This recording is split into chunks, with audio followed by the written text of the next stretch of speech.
Oi pessoas, tudo beleza? Espero que vocês estejam bem. E hoje a gente vai começar então mais uma semana de estudos. A gente está lá na unidade 6, falando de energia térmica. Eu vou pedir para vocês pegarem o livro didático de vocês lá na página 42 para poder acompanhar, tá? Então a gente vai falar essa semana de uma parte da ciência que é bem importante, que trata aí do ganho, perda de energia térmica, tá? Então a gente, por exemplo, lá que a gente comentou que quando um corpo que tem uma temperatura alta se aproxima de um corpo com uma temperatura mais baixa, acontece então uma troca de calor, né? Até que eles cheguem lá ao equilíbrio térmico. A gente comentou isso.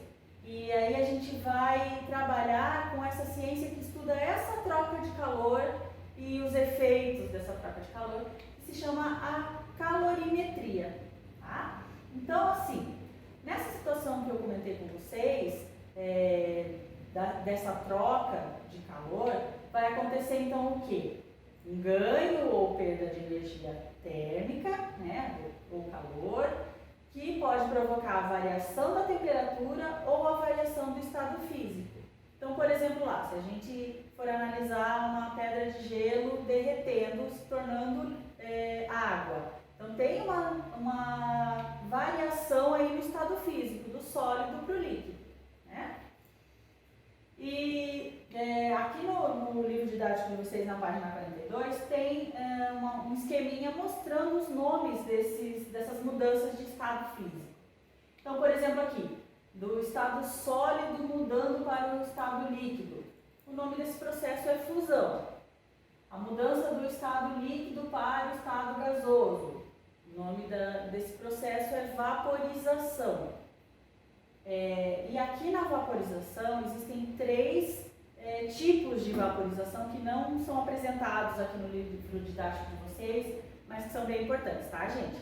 Então, por exemplo, assim, a evaporação.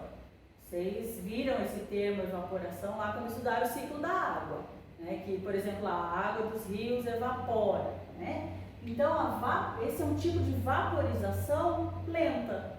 Então, a evaporação é um tipo de vaporização que acontece de forma lenta, tá? Aí tem a ebulição. A ebulição é uma vaporização um pouquinho mais rápida. Então, por exemplo, lá quando a gente coloca água para aquecer lá no fogão, tá? Então, acontece a ebulição. É um outro tipo de vaporização um pouquinho mais rápida que a evaporação, tá? E o terceiro tipo, que é a calefação. A calefação é uma vaporização instantânea. Então, a gente brinca lá que é quando você pinga lá uma gotinha de água na chapa quente, né? Faz aquele tsh. Então, é um tipo de calefação, tá? Então, esses três tipos de vaporização que é com relação aí ao tempo, né? Se é rápido, médio ou instantâneo, ou demorado, tá?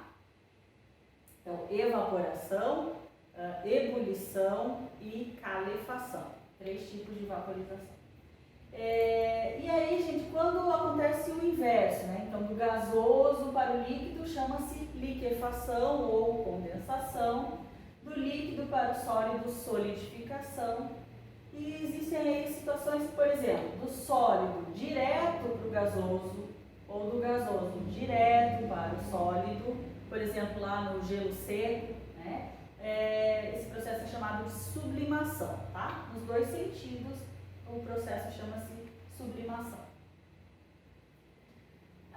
A gente falou que a temperatura dá para ser medida, então a gente falou lá das escalas termométricas, né? Os graus Celsius, os graus Fahrenheit, o Kelvin, né? E essas trocas de calor também podem ser medidas. Então, o calor pode ser medido em diversas unidades, tá? E as unidades que a gente mais usa, então, são a caloria, né, que tem o símbolo cal, e a quilocaloria, que é o K minúsculo e depois K, tá? E daí, lá na página 43, a gente vai começar falando das formas de propagação de calor.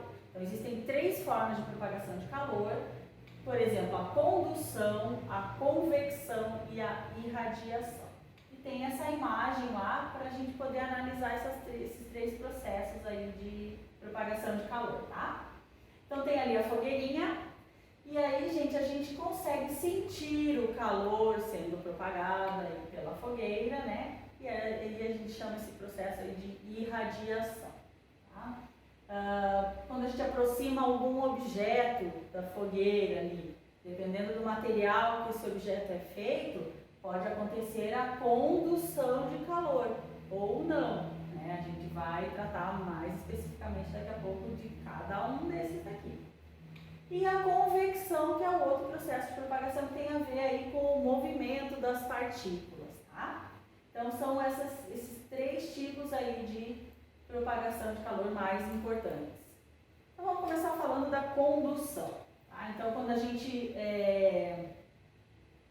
no livro didático que você está falando, por exemplo, quando a gente aproxima lá, quando a gente utiliza panelas de metal na chama, a chama vai aquecer diretamente o fundo da panela, mas o calor vai passar por condução do fundo da panela para toda a sua extensão, incluindo a tampa e o cabo. Então, quando a panela é de metal, ocorre a condução de calor por todo, né, o objeto, ali no caso a panela, ocorre a condução de calor. Tá? Então, esse processo da condução. Então, a gente diz aí que o metal é um bom condutor de calor. Existem casos que os objetos são isolantes, a gente já vai falar deles, tá? Então, vamos falar aqui um pouquinho o que diz lá no segundo parágrafo, quando fala de condução. Nesse processo de transmissão de calor, a energia se propaga entre as partículas de um corpo, como se uma partícula mais agitada, ou seja, ela tem mais temperatura, né, agitasse suas vizinhas e assim por diante. Então, o calor vai se propagar por todo o corpo. É uma forma de propagação típica dos sólidos, pois neles as partículas que compõem o corpo estão mais próximas do que nos líquidos e nos gases, tá? Então, isso é bem importante para a gente saber. E aí, como eu falei para vocês, com relação aos tipos, né, dos materiais. Então, materiais aí que, como metais lá, o ouro, prata, cobre, alumínio, são ótimos condutores de calor, condutores térmicos. Então, eles são capazes de transmitir calor mais rapidamente. Por outro lado, tem os que não são tão bons condutores, né, como a madeira, o isopor, o ar, o vidro, a lã. E aí eles são chamados de isolantes térmicos. Não é que eles isolem, né, gente, mas eles não são bons condutores. Mas a gente usa esse termo isolante térmico, tá? Então isso significa que eles transmitem o calor mais lentamente do que os condutores. Beleza?